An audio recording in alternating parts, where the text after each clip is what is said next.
Hello, everyone. My name is Eric Bradford with Asheville Greenworks, and thank you so much for joining this Hard Recycle orientation. We will be going over what it's like to volunteer at one of our recycling events. This coming weekend will be the recycling event at AC Reynolds High School in East Asheville. So it's a lot of fun. Good event for everybody. So let's get started here. Right. So just as a quick recap, our Hard to Recycle event will be rain or shine. So we do go in the rain because our residents, they will show up. So please do bring a rain jacket with you. If you see rain in the forecast, then we'll still be going. We do pause the event if we do see lightning around us at the event and we stop. We all get in our vehicles, but knock on wood, we've been very fortunate to just have pretty decent weather while we're doing this. So please bring layers.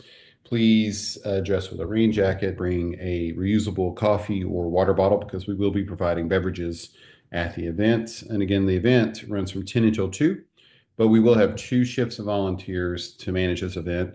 The first shift is going to be your 9:30 to 12 o'clock shift. That's shift number one, and the shift number two is 11:30 to 2:30. So we have an overlap right there in the middle when it is the busiest part of the day. The event will take place at AC Reynolds High School. The actual address for the school is 1 Rocket Drive, which you can use that to get there, but I'm going to give you another address which is easier to get to, and you'll bypass the line and you'll be able to go straight to the volunteer parking lot. Just a quick shout out to our volunteers. We could absolutely not do these events without our volunteers and our partners that make these events happen. So just a quick look through the list here of all of these folks who come together to make this work. So Buncombe County, City of Asheville, Curbside Management, Remix at AVL, One Click Fix, Biltmore Computers, FCC Environmental. They're the new company that's doing the waste management for Buncombe County. W&C Repair Cafe, Biltmore Iron and Metal Company, Smoky Mountain Waste, who brings out the dumpsters, and also our partner, Reynolds High School. Thank you so much for doing this for us. So a lot of you probably attended events before, you found out about these events before, but we strive to move the event around to the four corners of the county to make it a little bit easier for folks to get out to be able to get rid of some of those hard to recycle items. We do run the event from 10 until 2. So sometimes if everything is running really great, we'll try to open the event a little bit early because there's usually quite a line that forms. And then throughout the event, we have our traffic team monitoring all the traffic coming through and communicating really well with walkie-talkies, letting us know, are we backing up traffic out onto the main roads, what we need to adjust internally inside the event itself. A bit about volunteer parking. So for both shifts, even though the address for the property is 1 Rocket Drive, and you could go that way, but you could also run into a line. So what I'm giving you is an alternate, and your alternate is going to be this address, which I have down here at the bottom, which is 22 Reynolds School Road. That's going to take you around to the back of the property, and it'll take you into the volunteer parking lot immediately. So there'll be a sign there for volunteer parking. There'll also be a sign next to that, the big feather signs that says hard to recycle exit, so you know you're at the right space. But the address is 22 Reynolds School Road. And so, yeah, do come in that entrance for the volunteer parking lot. And from the volunteer parking lot, you walk right into the event. So we're trying to make it easy so that you can get in and out without having to stress about that. So again, 22 Reynolds School Road. And obviously, we're going to send this out to everyone as well too in an email. Make sure everybody has this information. Just a quick layout. So this is it's a large area, so it's hard to encompass it on a map. If you're coming in from Charlotte Highway or Highway 74, as it's known, down the main strip, at the entrance of the school, you can see how deep into the road from the road that the recycling event is, where the high school is located. And you can see where the volunteer parking lot is located here as well. And we're anticipating a lot of cars that's going to be coming in because also this event is going to be running at the same time as a track competition at the school. So we're going to have competing events happening at the same time at the school. So our traffic team is going to work double, making sure that they're getting the folks that are supposed to be at the tournament going one way on the campus and our hard to recycle folks going another. So we are trying out a new parking lot for this event. So it's going to be a little new for us, but we're going to see if we can make it work. The new layout for this parking lot is this is usually the bus parking lot, so there's going to be anywhere usually between 20, 26 buses parked here. But the school has graciously offered to move all of those out there. Oh, I've got somebody saying they can't see the layout. Let me see what I can do about fixing that real quick here. Let's see. How about that, Dan? Can you see that now?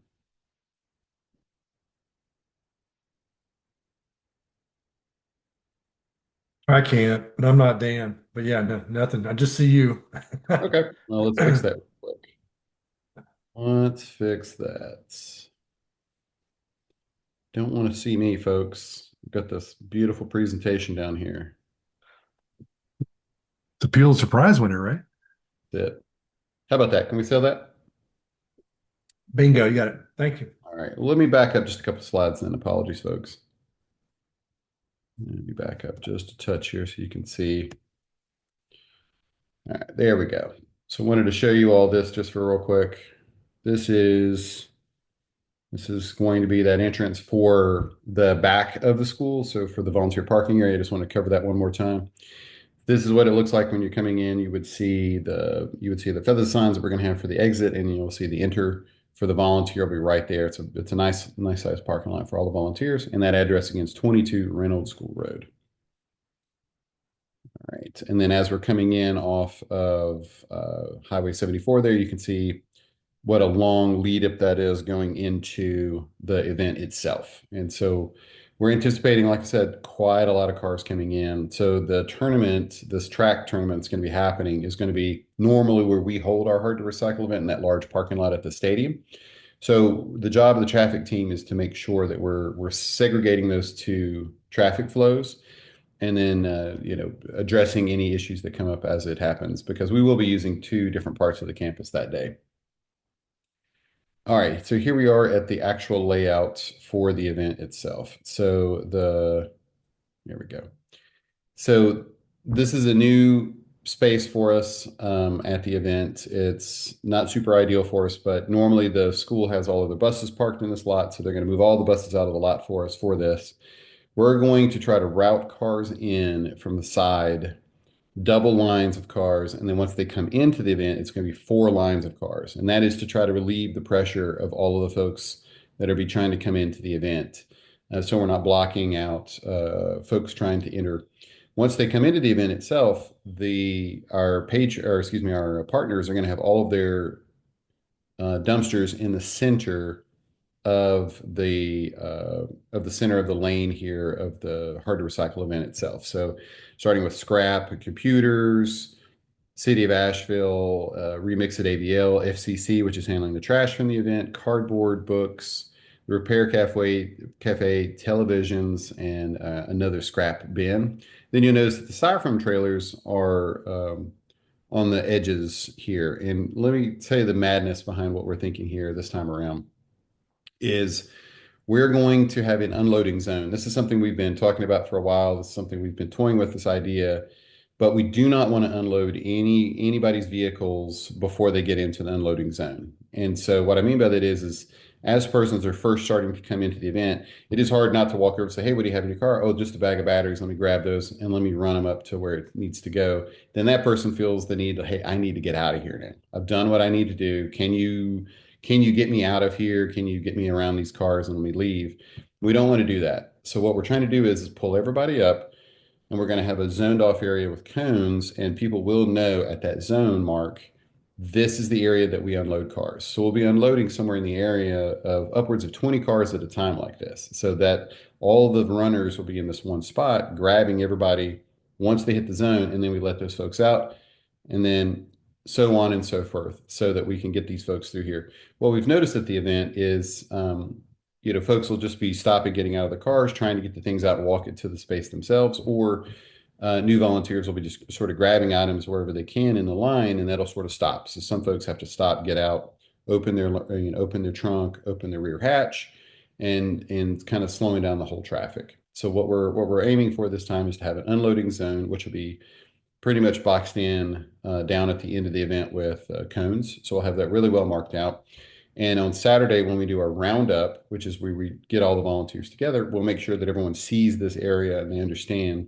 And that's where our runners are going to be positioned, is in that area. We're just trying to be as efficient as we can because we are trying to put a lot of folks in a very small parking lot in a short period of time. Once you do go to the parking area and the volunteer parking lot, just walk over to the check-in tent, which is this area here. It'll be near the center of the grassy area here. This is where all tents will be set up here for the volunteers to sign in, check in. This is where we'll have refreshments.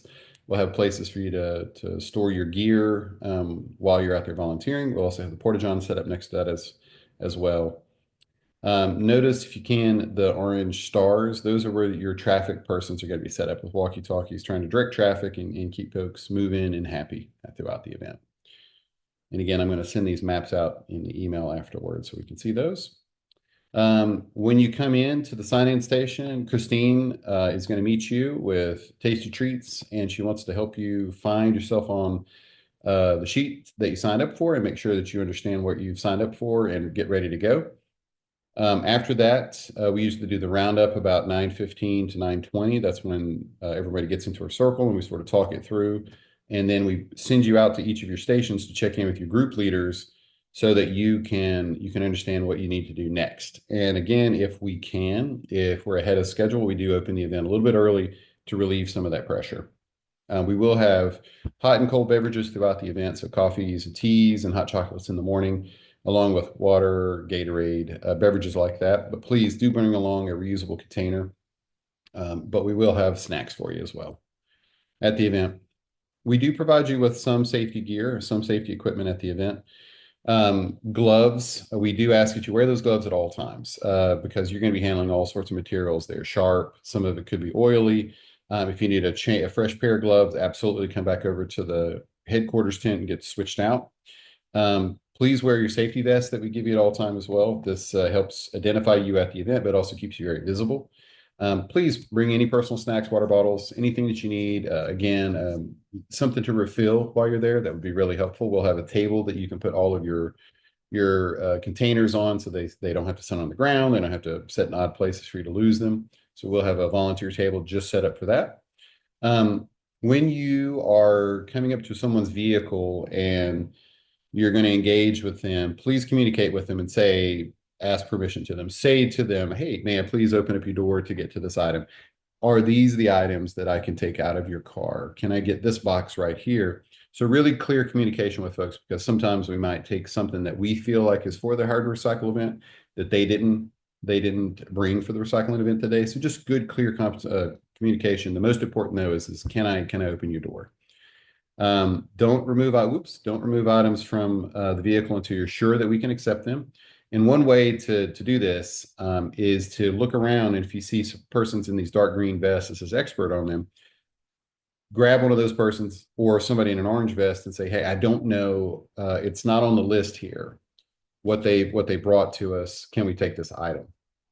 And so the expert or the group leader will come over and check that out for you. Another big one is just don't take items home from the event unless you have approved by one of the group leaders at your space. We totally want you to take items to have them reused and repurposed in some ways, but we want to make sure it's something that we can take out of the event. For instance, like computers, cell phones, things like this. That's a no-go. All of that stuff comes into the event and it is processed there at the event. We really want to make sure that we're hanging on to persons' hard drives and things like this and destroying it at the site, so that we're preventing that to be leaked out again. But pretty much anything else is up for grabs. Check in with your group leader if there's something you want to take with you. And just stay smiling and help us keep the event moving while we're there.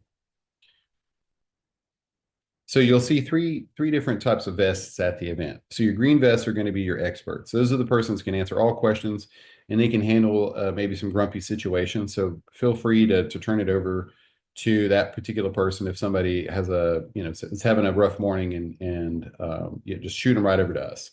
The orange vest folks, they're volunteers just like you are, but they have been at a lot of different hard to recycle events and they've taken on a little more responsibility as well. So your orange vest folks, your group leaders, they're going to be able to answer questions as well, take donations and fees. and help you keep things moving. They're also there to help you train. And then the yellow vest, which is our backbone and the heart and soul of this organization. These are the persons who actually make everything happen. So these folks right here are the direct persons dealing with the public, and we could not do these events without you. I'm going to switch over for a second here to my colleague Carrie, and I'm also going to see if I can make her a co-host. And boom, Carrie is now a co-host. I will turn it over to Carrie to talk about our donations. Oh my God, thank you so much. Can you hear me okay? Yep. Cool. I'm using a new computer, so just want to make sure it's untested. So you guys are all first to hear me on this. Anyway, hello everyone. If you don't know me yet, I'm Carrie Harmon, part of the fundraising team at Asheville Greenworks. And I will be there with you on Saturday with a group of volunteers who are the data collection team. So we are able to accept electronic or credit card donations now, as well as cash and check, which we've always accepted. So let's see, pull up my notes here. I could probably go to the next slide. So if you are on the data collections team for this event, I will have you stationed at one of 3 locations. You'll either be at the front of the line, at the exit, or possibly somewhere within the event, doing a third option, which we'll get to in a minute. But most of you will either be at the front with me or at the exit. So at the front of the line, we are asking each car for their zip code, and or we are going to be asking them for a donation, to make a donation to Greenworks to help support more of these events. When someone makes a donation, we have these really fun little VIP flags that we put on folks' cars. We just tuck it underneath a windshield wiper so it stays put during the event. And it's also easy for our exit volunteers to then pull out at the end of the event. So if someone comes through and they make a donation, I don't care if it's a handful of change from their cup holder in their car, or if it's $100 bill. These people are all the important to our event. They're our VIPs of our event. So they're the ones that are making this possible to keep doing it. Besides all of you wonderful volunteers, of course. But so we want to give them a little extra recognition. So we tuck these little flags in, and that just lets everyone know that they're a donor. And so you can thank them throughout the event. We'll get to that also in another moment. But and then at the exit, if you're at the exit, you will just we're not equipping you to take credit card donations at the exit, because once they get to the exit, we have found that they are not going to stop and whip out their credit card to give you a donation. So you are going to be responsible for accepting any donations that we happen to miss throughout the event, or if someone changes their mind, they're like, oh my gosh, this was so amazing, and you guys do such a great job, I'm going to give you some money. We'll equip you with everything you need to accept donations at the end there. And then I want the exit volunteers to be removing those flags. Do not jump in front of cars to take the flags. If they want to drive off with them, you let them. You just let them go. Say, thank you so much. You're a VIP forever now. But just pull in those flags as they exit. And then on the next slide, also part of the data collection team is our BIMCO collection person. The last few events, this has been a staff person. Maybe at the last one, I think it was a volunteer. Probably you won't have this role, but just in case you do, you will be equipped with everything you need to accept the fees that we take for television recycling, which is $10 per screen, either cash or electronic. I do need someone who's comfortable using a smartphone with internet access for this, but I think we do have someone designated for this. But you'll also look for this person. If you have someone who has TVs and they can't pay cash or check, or they need a credit card, you will find this person, find one of your group leaders to get a hold of this person to take electronic payment for screens, TVs, CRTs, any standalone monitors. Yeah. So data collections team, it's super fun. I promise. You get to hang out with me all day. Or you get to wave at people at the exit. Okay, and then next slide, I can't remember what order these go in, but why do we ask for zip codes? Just in case you guys don't already know, it's not required. So if someone declines, that's fine. If they don't want to give you their zip code, that's fine. They don't have to. This is just a point of data collection for us to be able to work towards having a permanent convenience center. It'll help us determine the best location for that, and also can help us with getting more funding, more grants for these type of events. Moving right along. So if you are in the event as a runner, as a volunteer, and you see one of these VIP flags on a vehicle, it is, we very much encourage you to thank them for being a VIP, and you can thank them however you like. You don't have to. If you want to, wave at them, give them a little air high five, thumbs up, like whatever you want, just quick thank you. That is awesome. That's going to encourage more people, hopefully, to donate at these events, and keep us going. Again, whatever you're comfortable with. So so you see this person, this is our lovely Christine's vehicle. She's a double VIP. She's got, there are green and yellow versions of this floating around, of this VIP flag. There's no difference. We just ran out of green paper and started printing on yellow. Same difference though.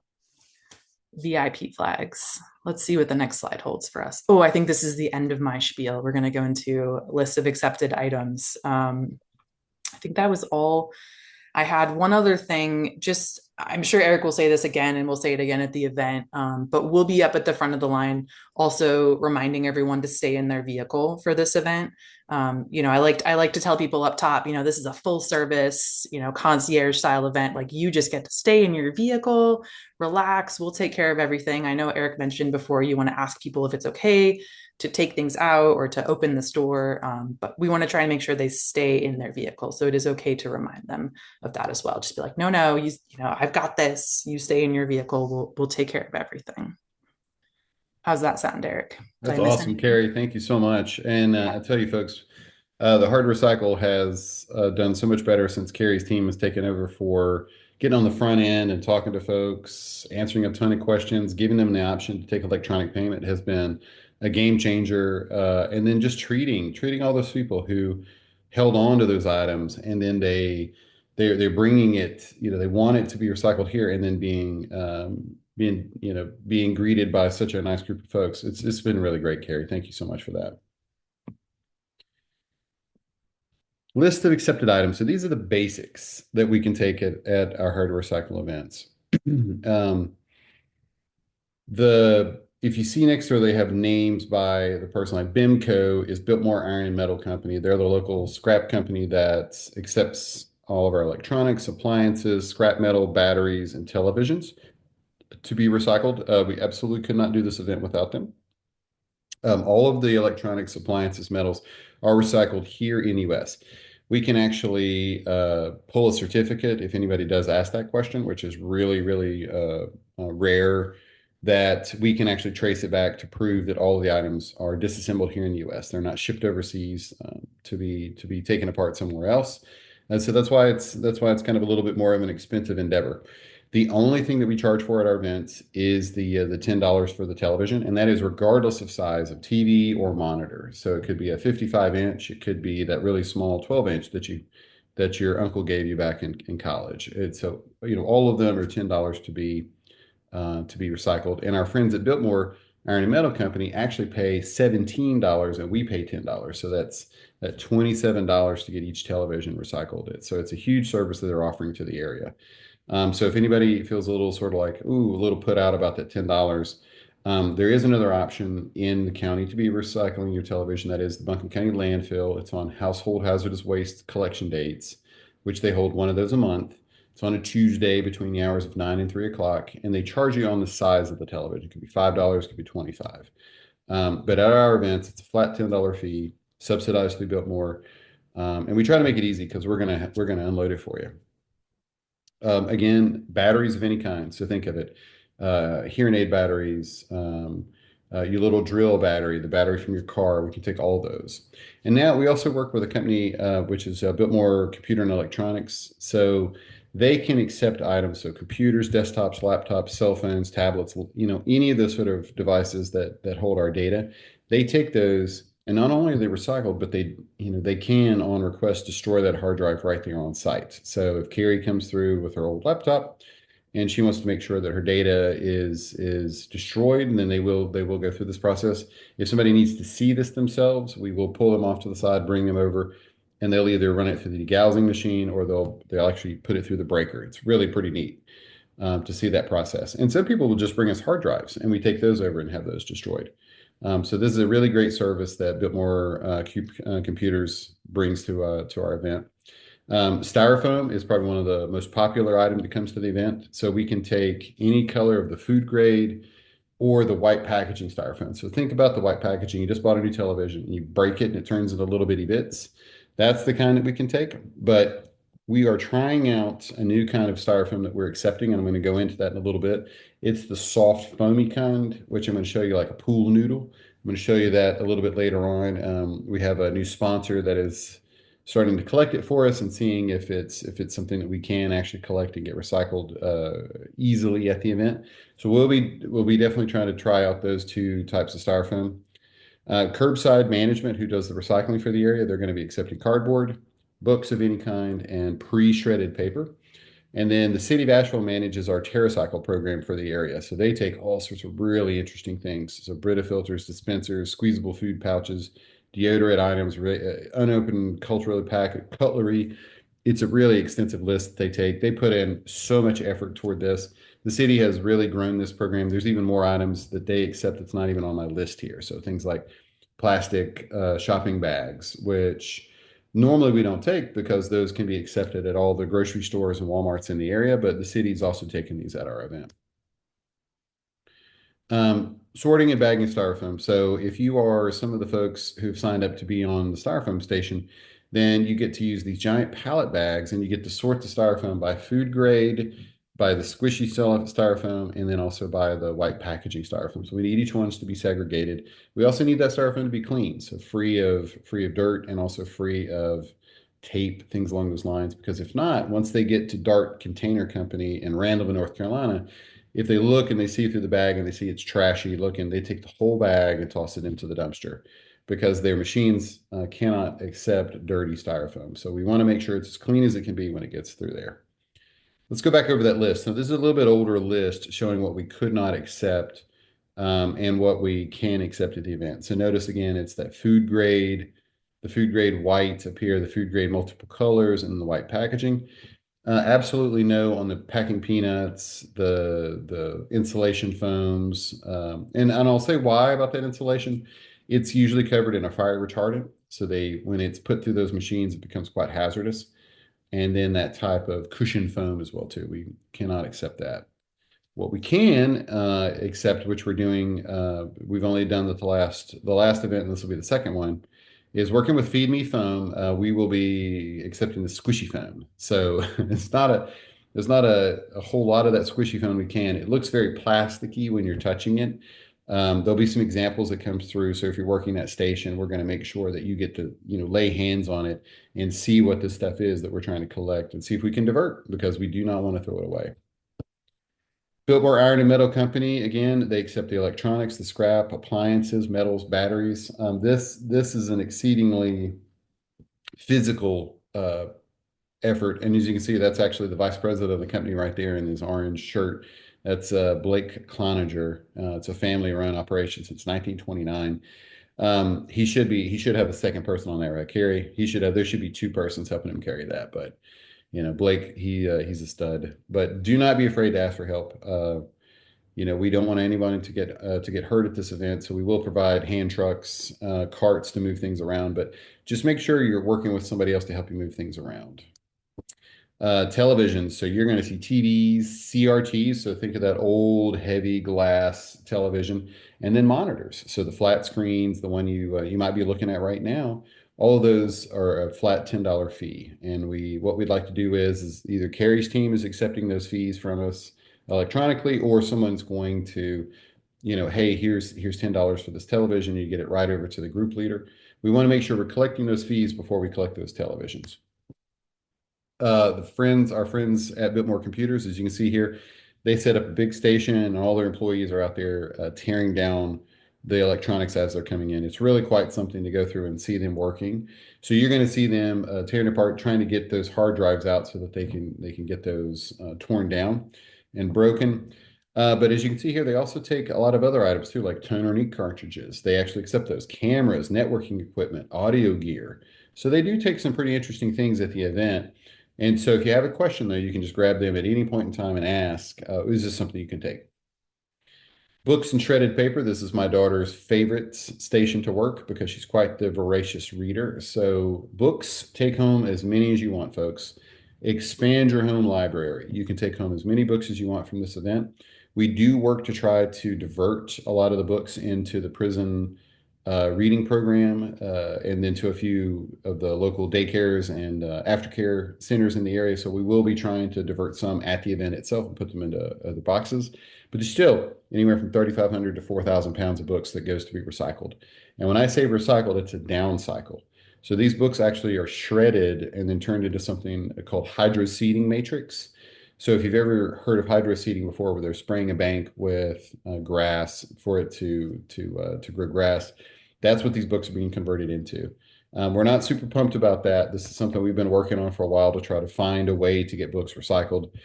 We do not want to know that books are being destroyed, so that's why we have these diversion programs that we're working on so feverishly in our networks. So we're always open to ideas and connections with other persons that might have a way to divert some of these books. What we're seeing a lot of, I will say here, like you're looking down and you're seeing some pretty cool books right now, but a lot of the books that we're bringing in are going to be out of date, I mean, really, really out of date. College, a lot of school books, a lot of like world books you Encyclopedias. see down through here, which are out of date. So there's a lot of things that comes in.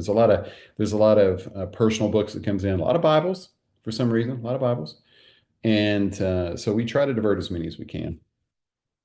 Our friends from Curbside Management who are accepting the books are also taking cardboard. That truck right there is going to be full by the end of the event of cardboard. It is incredible how much cardboard comes through. And so what we do is we will station a couple of volunteers there that helps out the persons from curbside to manage that particular station. A lot of times, if you need a box at the event, go over and grab one before it goes into the machine to box something up at the event itself. So it works out really well. TerraCycle, I needed an updated photo of TerraCycle's new setup they have is amazing. They have a huge tent set up with all the items that they're taking. So toothpaste tubes and razors and all sorts of Brita containers and things that are coming in. They have it really nicely segregated. So if you did sign up for the TerraCycle team, it's really fun. You're putting everything, toothpaste tube here, facial cream over here, putting things where it needs to be. It's really quite satisfying. And then FCC, which is the contractor that's taken over the trash and recycling for the county, they will be there to haul away any garbage that's collected at the event. And this is a big lament for us because we try to do everything we can at this event to keep from collecting trash. But unfortunately, it is very difficult to do so because we're taking about 1,000 cars, moving them through a parking lot in 4 hours. And it just happens. People are bringing us things that we just can't, and it gets mixed in with the items that we can take. So FCC is there to help us to get rid of some of those items, and we're very grateful for that. Here's a list of some common items that it's going to just keep coming up over and over and over while you're there. So light bulbs is a big one. We can take the LED bulbs, so the all electric, all electronic LED bulbs. We can take those. But incandescent, curly bulbs, fluorescent tubes, we can't take any of those to be recycled. We normally don't take plastic baggies because, again, there's so many places in the area that take those plastic baggies to be recycled. But the city of Asheville has recently set up a drop-off bin at the recycling event, so we can take those. Carrie and I still want to educate people to use their grocery store, to use your retailer to take your plastic bags to, because it's open 6 to 7 days a week, whereas our event's only around 4 times a year. Rigid plastics, so chairs, kids' toys, buckets, pipes, garden hoses. We haven't been able to accept those since 2011. It's a very, very hard item to recycle here in the United States. We just can't. Those items are just sadly landfill. Construction materials, so wood, drywall, concrete. You're going to see some folks like, why can't you recycle it? And again, it's finding that next person in line that can take the item and actually do something with it. Can't take any fluids of any kind, so cooking oils, paints, chemicals. Can't take those things, but what we will give you though is a where to recycle pamphlet in their pocket size, and you can hand those out to folks. So if you do have somebody and they're saying, well, what do I do with this? Well, here's a nice little pamphlet that you can check that out. Carrie, looks like we got some comments in the chat. If you can grab some of those. It's me. Oh, that's you talking. Hot Yeah, dog. I'm just putting links in for people You're the best. as you're talking. So just a little bit more of a refinement on this. So those compact fluorescent tubes, so your CFL, the little curlicues one, fluorescent tubes, cannot take those as well too. But you're going to get a condensed size of this right here, where this little thing that's going to go in your pocket. Paints and sealers, tells you where to take it, mattresses, white goods, hard plastics, all of it's on here, and you'll be able to hand that to somebody so that they can be competent to give it to their person. So a couple of questions we get asked at the event a lot. What happens to the styrofoam? It is shipped to Dart, which is a company in Randleman, North Carolina, and they convert it into new plastic products. They actually do that for free for us, but we need to make sure that the product, the recycling that they receive is very clean so that we can continue that relationship with them. Why do we charge for recycling televisions? So these TVs monitors, they're all disassembled by hands, and some of them contain switches and have heavy metals and lead and mercury and different things inside them, so they need to be handled carefully. So there is a cost with making sure that they're handled. They just can't go through the shredding machine like the rest of the electronics. Why don't we have more of these hard to recycle events? Carrie and I joke this should be called the hard to fund event. This is a toughie. This is a tough one here. And one of the things that we're working toward is trying to open a hard to recycle convenience center. So it's the wish of the organization to open a place that would be centralized to Buncombe County, that could be open 2 to 3 days every week, and it would accept these items for us. And so that is the goal. That is something we're working really closely with the Buncombe County and the city of Asheville to try to meet that goal. But as you know, property in Buncombe County is finite, and so finding a centralized location like that to be able to accept these items is difficult. But we are working on it, and we do want that to happen. For the time being, we're still able to fund 4 of these events annually. How can I get involved? It's just like you did. You say to the person, yeah, I saw this and I wanted to be a part of it. So you can go to ashevillegreenworks.org. You can check out our social media. We would love to have you come out and support one of these events. If you have any questions, please take down my information here. This is my personal cell phone number, because things start to move pretty quickly at the event. So if you're on your way, you get a flat tire, you get waylaid because life gets in the way a lot of times, please shoot me a text or give me a call and let me know that you're not going to be there, so that we can sort of adjust a little bit to make sure we have enough persons in the right spaces. But otherwise, folks, thank you so much. Let's ask some questions here. You feel free to unmute yourself, and I am going to stop recording.